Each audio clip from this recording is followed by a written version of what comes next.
साथियों, अंधेरे में मार्गदर्शक का कार्य प्रकाश करता है और उस प्रकाश को जो ऊर्जा मिलती है वो अग्नि से मिलती है। दीपक, दिया, तेल, बाती, ये सब कहने को तो सामान्य वस्तुएं हैं, परंतु जब इसमें अग्निदेव प्रज्वलित होते हैं वो अनिवार्य हिस्सा माने गए हैं किसी भी प्रकार के अनुष्ठान, किसी भी प्रकार की साधना, किसी भी प्रकार की पूजा के लिए। साथियों, बड़े लोगों ने यह प्रश्न पूछा था कि आचार्य जी, हम मंत्र जाप करते हैं, पूजा अर्चना करते हैं, रोजाना करते हैं, तो क्या इसमें दीप प्रज्वलित करना अनिवार्य है, जरूरी है? क्या बिना दिया जलाए, बिना दीप प्रज्वलित किए हमारी जो पूजा अर्चना है, क्या वो परमपिता परमेश्वर तक नहीं पहुंच पाएगी? आज इन सब प्रश्नों का ही उत्तर जानेंगे और साथ ही जानेंगे कि अखंड दिया किस लिए आपको जलाना चाहिए यदि आप अपने किसी कष्ट से, किसी संकट से मुक्ति के लिए कोई भी मंत्र जाप कर रहे हैं, साधना कर रहे हैं। और उससे पहले मुझे कबीर की कुछ पंक्तियां याद आ रही है जो दिए से ही संबंधित है कि दीपक दिया तेल भरी और बाती दई अघट। अर्थात मेरे जो गुरुदेव हैं उन्होंने मुझे जो दिया दिया है, जो दिया वो तेल से पूरा भरा हुआ है और जो उसकी बाती है वो ऐसी बाती है जो कभी भी समाप्त नहीं होगी। दीपक दिया तेल भरी और बाती दई अघट, कभी न घटने वाली, और पूरा हुआ बिसाहुना तो बहुरी न आवो हट। इस भव सागर में दोबारा मुझे आने की आवश्यकता नहीं है। तो साथियों, दीपक, अग्नि, प्रकाश, इन सब के बारे में आज जानने का प्रयास करते हैं, बहुत ही संक्षिप्त में।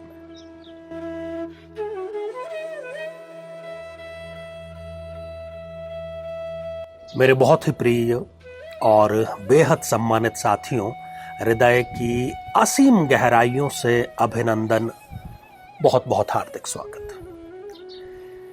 तो साथियों, मुद्दा है दीप प्रज्वलित करने का और उससे भी एक कदम आगे बढ़ करके अखंड दीप प्रज्वलित करने का। इस पर चर्चा करें इससे पहले हमें यह जानना होगा कि आखिर अग्नि की भूमिका क्या है। हमारा ये जो मिट्टी से बना हुआ शरीर है, जिसको कि एक ना एक दिन मिट्टी में मिलना तय है, जिन पंच महाभूतों से मिलकर के ये बना है, उनमें सर्वाधिक प्रमुख भूमिका में अग्नि भी है। पंच महाभूतों, पंच तत्वों में से अग्नि प्रमुख है और हमारे शरीर के निर्माण में और इस पूरे ब्रह्मांड में प्रकाश की, अग्नि की अपनी भूमिका है। जब हम कोई मंत्र साधना कर रहे होते हैं, कोई अनुष्ठान कर रहे होते हैं, नित्य की, प्रातः काल की, संध्या काल की पूजा अर्चना कर रहे होते हैं, तब आम तौर पर हम एक दीप प्रज्वलित करते हैं। जब भी कोई सांस्कृतिक कार्यक्रम होता है, कोई संगोष्ठी होती है, उससे पूर्व भी जो चीफ गेस्ट होते हैं, जो मुख्य अतिथि होते हैं, वो दीप प्रज्वलित करके उस कार्यक्रम की औपचारिक शुरुआत करते हैं। साथियों, कहने का अर्थ यह है कि जो अग्नि देव है, वेदों में उसमें बहुत कुछ लिखा गया है, वो प्रत्यक्ष देव हैं। हम किसी देवता को प्रत्यक्ष रूप से देख नहीं सकते, जान नहीं सकते, स्पर्श नहीं कर सकते, परंतु अग्नि को आप स्पर्श करके भी देख सकते हैं। अगर आप उसको, उसका ताप जानना चाहते हैं, उसकी शक्ति जानना चाहते हैं, और रोजाना जब सूर्य पूर्व के क्षितिज पर उदित होता है तब वो अग्नि की शक्ति को ही हमें बतलाता है। अब बात मुद्दे की ये है कि क्या अखंड दीप जलाना ठीक है? ठीक है तो उसके क्या क्या फायदे हैं? चलिए, जिससे आप बहुत ज्यादा प्रेम करते हैं या कोई जो आपसे बहुत ज्यादा प्रेम करता है, आपकी केयर करता है, क्या आप नहीं चाहते कि वो आपके साथ सदैव बना रहे? ये जो ऑक्सीजन है जिसको कि हम श्वास और प्रश्वास के रूप में प्रयोग करके अपने इस जीवन को चला रहे हैं, हमें अखंड रूप से चाहिए ना।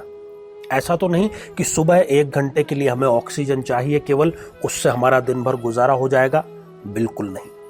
हमें अखंड रूप से चाहिए, रोजाना चाहिए, निरंतर चाहिए। हमारे जो दिल की धड़कन है वो निरंतर चलती रहती है, जब से हम जन्म लेते हैं तब से लेकर के मृत्यु होने तक। तो यदि आप चाहते हैं कि आप जो पूजा कर रहे हैं, जो अनुष्ठान कर रहे हैं, जो साधना कर रहे हैं, उसमें वो देव विशेष सदैव आपके साथ में विद्यमान रहे। जैसे ही दीप की अग्नि प्रज्वलित होती है ना साथियों, ये इस बात का प्रमाण है, इस बात का संकेत है कि वहां पर देव ने, ईश्वर ने अपनी उपस्थिति अग्नि के रूप में दर्ज कर दी है।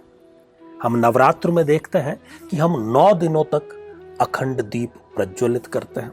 9 दिनों तक उसकी हम अच्छे से सेवा शुश्रूषा ध्यान रखते हैं कि कहीं किसी प्रकार से वो अग्नि जो है वो बुझ न जाए।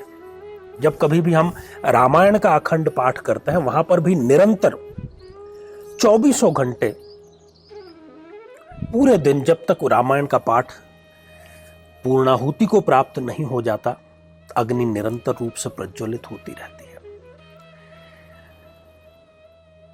जब वैज्ञानिकों ने, बल्कि ये कहना चाहिए कि भूगर्भ वेत्ताओं ने खुदाई करी हड़प्पा में, मोहनजोदड़ो में, उस समय भी, आज से 7-8 हजार साल पहले की ये बात है। वहां पर मकान जो मिले, उन मकानों में जो दीवारें थी, उन दीवारों में इस प्रकार के कोष्ठ बने हुए थे जहां पर कि वो दिया जलाते थे, नित्य पूजा अर्चना साधना करते थे। तो केवल हमें अंधेरे में प्रकाश दिखाने का ही कार्य नहीं है अग्नि का, बल्कि हमारे अनुष्ठान को, हमारी साधना को, हमारे नित्य मंत्र जाप को परिपूर्ण करते हैं अग्निदेव। साथियों, जब भी मुझे तो अक्सर मौका मिलता रहता है, पता नहीं आपको मिलता है या नहीं, कोई सिद्ध पीठ, बहुत पुराना मंदिर, बहुत प्राचीन मंदिर आप देखेंगे कि वहां पर एक विशेषता जरूर है। आपको वहां के पंडित जी, जो पुजारी है, वो जरूर बतलाएंगे कि यहां पर जो अग्नि प्रज्वलित हो रही है वो इतने सालों से हो रही है। तो अखंड रूप से वहां पर जो अग्नि प्रज्वलित हो रही है, इसका अर्थ यह है कि उस स्थान पर सिद्ध रूप में ईश्वर निरंतर विद्यमान है। वो देवी, वो देवता, वो शक्ति वहां पर निरंतर रूप में विद्यमान है। इसलिए वहां जाकर के हम जो मनोकामना करते हैं उसकी पूर्ति होती है, और उसी को हम सिद्धपीठ कहते हैं। तो साथियों, जरूरी ये है, इसके साथ ही मैं अपनी बात आज की समाप्त करूंगा। अगर आपके पास में समय की कमी है, लोग आपाधापी में हैं, मुंबई में, और जहां व्यक्ति को खाने का ही समय नहीं है, अभी इसके कमेंट भी मुझे मिल जाएंगे कि आचार्य जी आप कैसी बातें कर रहे हैं। हमारे पास में समय कहाँ है कि हम अखंड दीप प्रज्वलित करें और फिर उसकी सुरक्षा के सारे इंतजाम करें। तो यदि आप सक्षम हैं तो अवश्य करिए, और अगर आप सक्षम नहीं हैं तो कम से कम मंत्र जाप के समय आपको अग्नि अवश्य प्रज्वलित करनी चाहिए, बल्कि दीप अवश्य प्रज्वलित करना चाहिए। असतो मा सद्गमय। साथियों, आज बस इतना ही। आप सभी स्वस्थ, समृद्ध और शांतिपूर्वक जीवन व्यतीत करें। नमस्कार। जीवन में किसी समस्या का सामना कर रहे हैं, जैसे कि शादी में देरी होना, पति पत्नी में मनमुटाव या तलाक तक की नौबत आ जाना, संतान का प्राप्त न हो पाना, नौकरी या धन प्राप्ति में बाधा आना, जीवन के प्रत्येक क्षेत्र में किसी न किसी प्रकार की बाधा आना, तो आज ही अपनी जन्म पत्रिका का संपूर्ण विश्लेषण करवाएं और पाएं समस्या से सदैव के लिए मुक्ति।